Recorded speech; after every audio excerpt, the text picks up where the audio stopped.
Avant que la science spatiale soit développée, certains considéraient la Bible comme un mythe.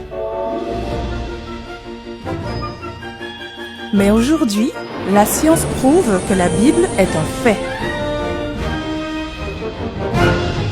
Il y a 3500 ans, la vision de l'univers à l'âge du bronze était loin du réel. Les anciens Indiens ont cru que les animaux sacrés soutenaient la Terre. Les anciens Sumériens ont pensé que l'univers était plat. Les anciens n'ont même pas pu imaginer que la Terre est suspendue dans l'espace. Mais le livre de Job, qui a été écrit il y a 3500 ans, au même âge du bronze, raconte même l'astronomie moderne.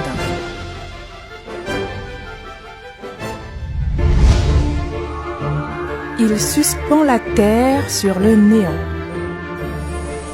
La Bible décrit la Terre tout comme elle a pris la photo du satellite.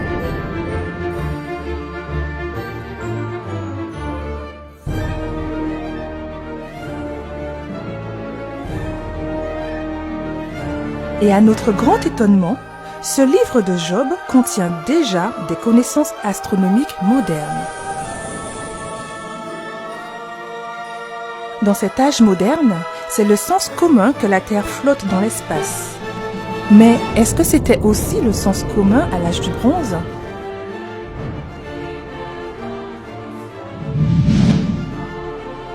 Jusqu'en 1687, où Isaac Newton a découvert la loi de la gravitation universelle, en prouvant que la Terre flotte dans l'espace, les gens n'ont pas cru du tout la parole de la Bible.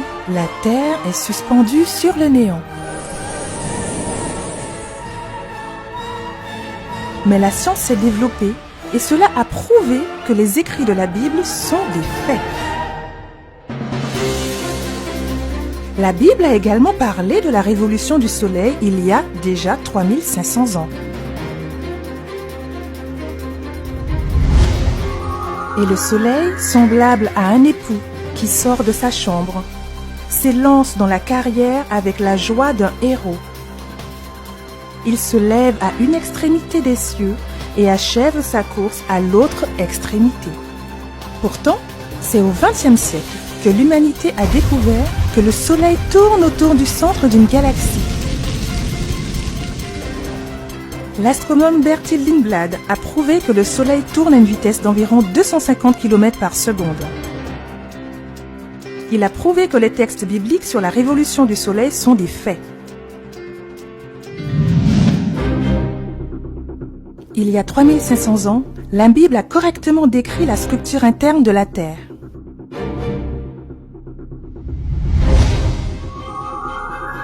La Terre, d'où sort le pain, est bouleversée dans ses entrailles, comme par le feu.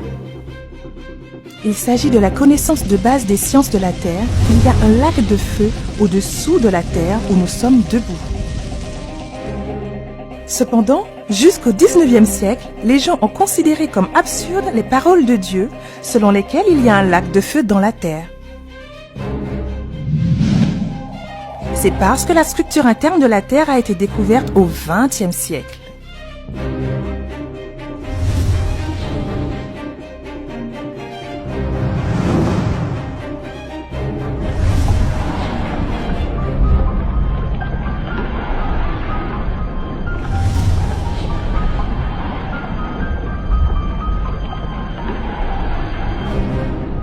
Grâce au développement de la science, il est prouvé que la Bible est un fait.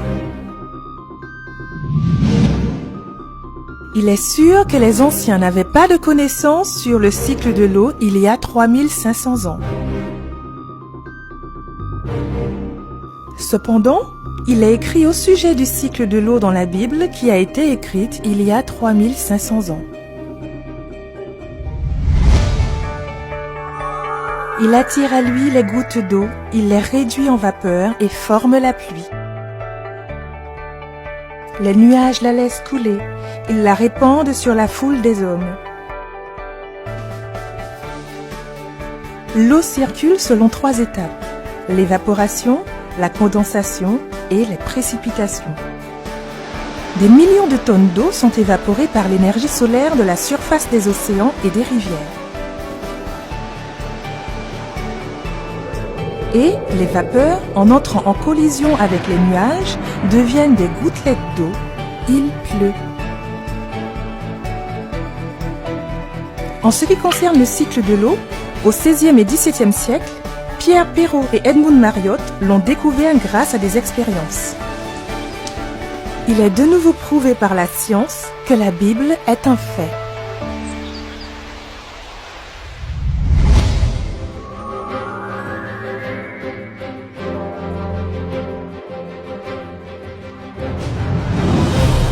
Par la science, de grands scientifiques de l'histoire ont été absolument convaincus que Dieu existe et que la Bible est un fait.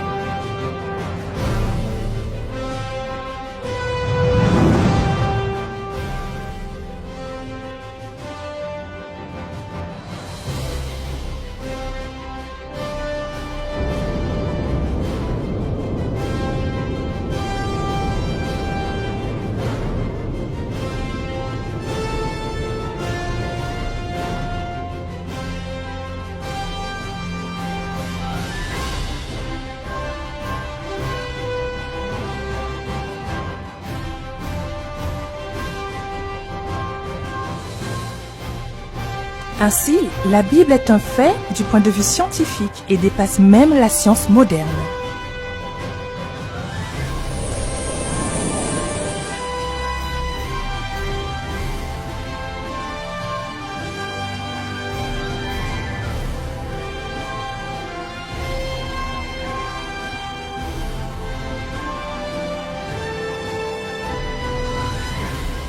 Nous devons croire à la Bible, parce qu'elle est le seul livre qui nous conduit au salut.